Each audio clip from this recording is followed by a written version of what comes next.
I don't even know how to kick this off. Would we need to like? Can we just nail down a sentence first about like what this is supposed to be? Welcome to AdHawk Talks, where we go from sad hawk to glad hawk, right here at AdHawk. There's no puns. There should be no puns. We're gonna tell you the stories of how we went from sad hawk to glad hawk to AdHawk today at the AdHawk Nest HQ www.tryadhawk.com. Click on our link, referral code. Boom. This is a serious conversation for everyone watching on YouTube. All 5 of you. What's up? Today we're going to talk about the ups and downs of starting a company and how weird situations can get you into pretty cool places.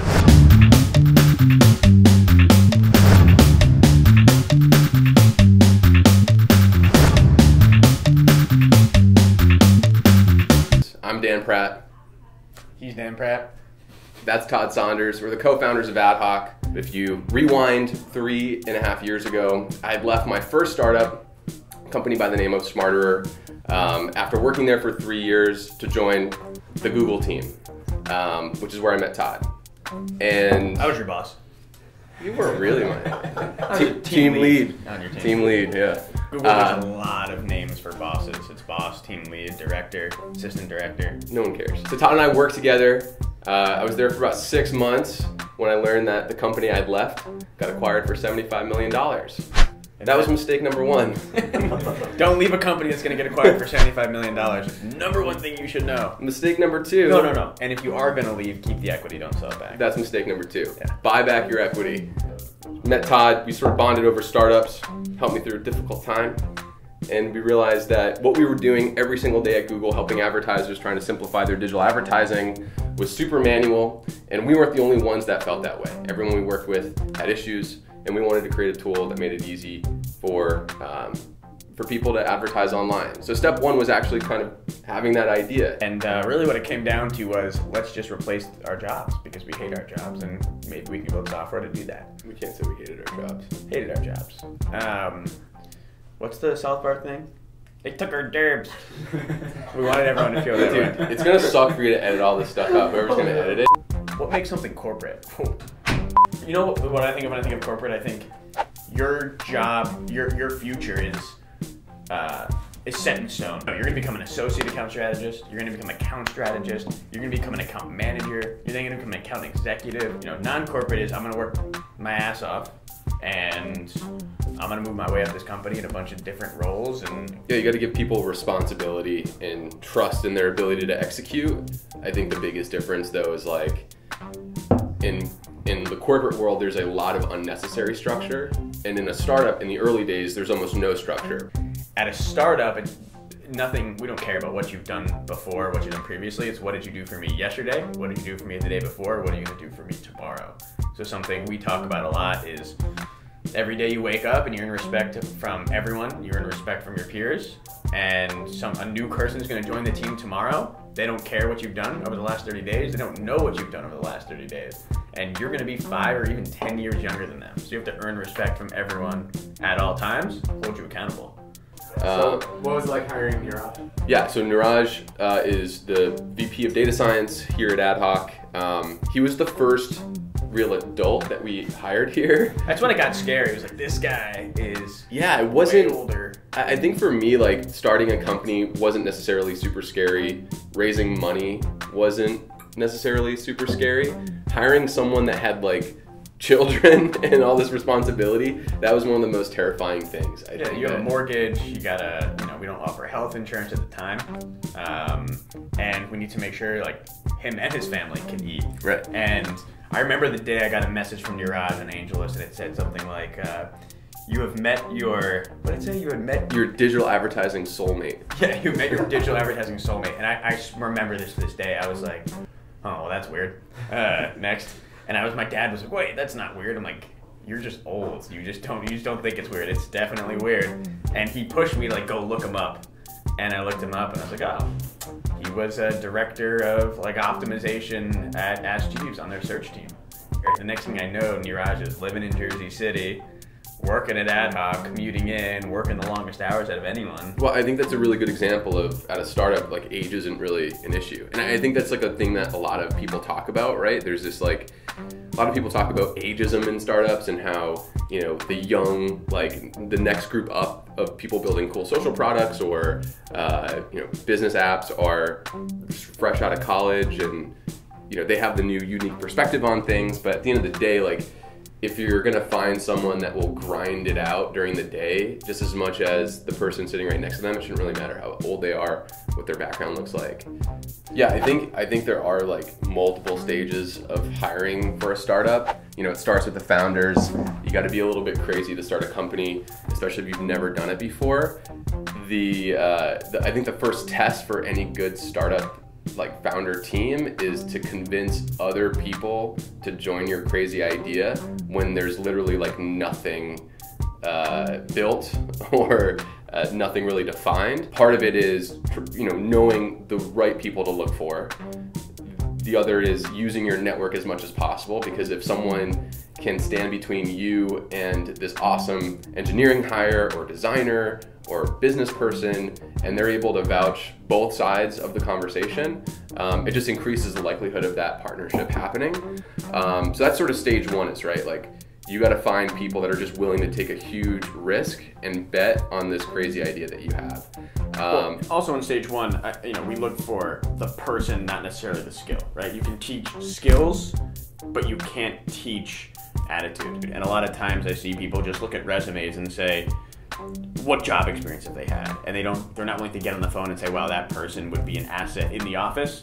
And also their attitude, they could learn this thing and run with it in just a couple of weeks. As you scale and you start hiring people in, you know, kind of director level positions, it's more of, have they done this before? Can they scale? Have they seen some of these things? Now, you never get away from attitude, you never get away from culture, but that tends to get more important the later stage versus early on. When you get to 15, 20, 30 people on the team, now you have multiple teams all trying to work together, and in those situations, communication is more difficult, creating product roadmaps is more difficult, understanding who should be working on what becomes more difficult. Well, then you also start dealing with things like promotions and raises and structural and managers and teams and pods, whereas before it's just like, we're just building this ship. It turns into, we're building this ship to, well, now I'm building the front of the ship, I'm building the back of the ship, I need to steer the ship, and more people are coming on.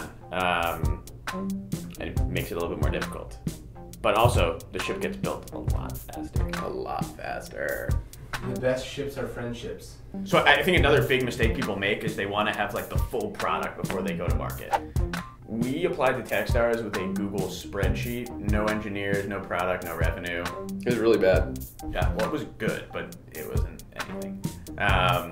And, you know, I talk to founders and people all the time that's like, well, we need to build this feature to give it to our customers, or we have to, you know, we need to build out this user management flow. And I think you could basically do any MVP or just a basic concept of your company or the feature you're trying to do with Google Docs, Google Spreadsheets, Google Forms. And to this day, when we're trying to, you know, get something done, we have two options. We can wait 2 months to have the engineering team build out that feature, or we can do something like a Google Doc that connects to Zapier that then connects to somewhere in our API and our product. And I think too often companies wait too long to ship that feature, and if it doesn't work, they now sunk 3 months into it. Whereas we are kind of under the notion of, let's just get it out to the customer. They don't need to know the guts behind how it works, and let's see if it works well, then we can build it out and scale it.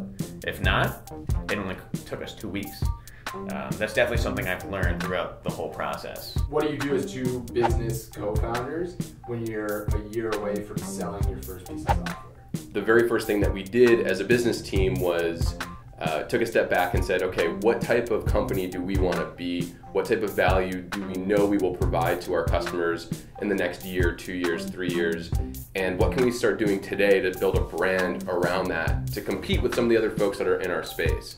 And that was one of the more important decisions we made as a business, because it allowed us to really think critically about the types of customers we wanted to service, the types of messaging and the types of information that they felt were really important, and gave us time to actually create all that content, throw it under the banner of AdHawk, and then sort of share that with the world. And I think before we ever had a single customer on the platform using the technology that we created, we had a wait list of what, like 4,000 people, 5,000 people, companies? Yeah, I think on my side, starting the company, being one of the co-founders and being the CEO, that seems very glamorous. And I think 2 years ago, it didn't really mean anything, right? I was doing the same things everyone else was doing, which I still do today, but there really wasn't a big difference. One thing I think I did a good job of was setting ourselves up now. So meeting the right people, staying connected with the right people. Now when I need to look back and ask a favor, rely on a mentor, a Techstars mentor, they're there for us because I've helped keep them updated on the progress that Dan's doing on the marketing side and other people are doing on the sales side and the product side. But I think one big misnomer that I've learned through the whole process is like a CEO's job is lonely, right? You don't have someone to, I have Dan, my co-founder, who I love so much. But you don't have necessarily that counterpart at all times to rely on. And my job today is now more meetings and more organizational. And I don't get to necessarily roll my sleeves up at all times, but I try to do my best to do that. So I'm never too far away from the product. How do you handle it when somebody tells you your product should go in a different direction than you see it going in? We worked in a role at Google that put us in the trenches, right? We worked with these advertisers every single day, and we understood what their needs were more than anyone else that we talked to. So when someone would come to us and say, hey, I don't think this would be particularly valuable for these reasons, we would listen to those reasons, and then we would sort of huddle up at the end of the conversation and just think back to the time that we spent working with real live customers and say, is that right? Was that feedback good or bad? What can we take and learn from? What can we decide not to listen to? So I think it's sort of a case-by-case basis, but I think all feedback, generally speaking, should be taken seriously. Listen to everyone's feedback. Everyone has a valuable opinion. But take little pieces of everyone's feedback. Take a little piece from this person, a little piece from that person. If you're hearing the same feedback over and over, well, maybe they're right. Pattern recognition is huge. Yeah, but to be a founder of a startup, you got to be a little crazy, and sometimes you have to go against the grain a little bit. What do we do when we have disagreements? I think, one of the greatest qualities in a co-founder relationship is just like constant communication. Like when you think you're over communicating, you're still probably not communicating enough. We are very much wired the same way. We think about the world very similarly. We're both business co-founders. And so oftentimes we find ourselves agreeing with each other quite a bit, but one person in that discussion taking a step back to be the devil's advocate to argue the other side. Let's talk about the first time we had to fire someone. That's always a tough thing mentally, and just to let the team know. You could tell that the work ethic from this person wasn't the same as everyone else. And the first couple of weeks we said, you know what, they're getting to their groove, it'll be fine.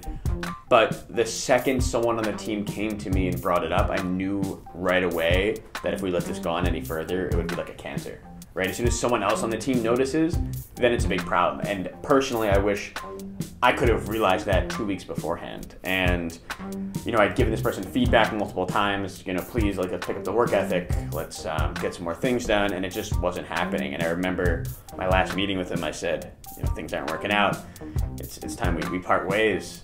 And I was really nervous, and he looked at me, he's like, are you firing me? And I was like, yeah.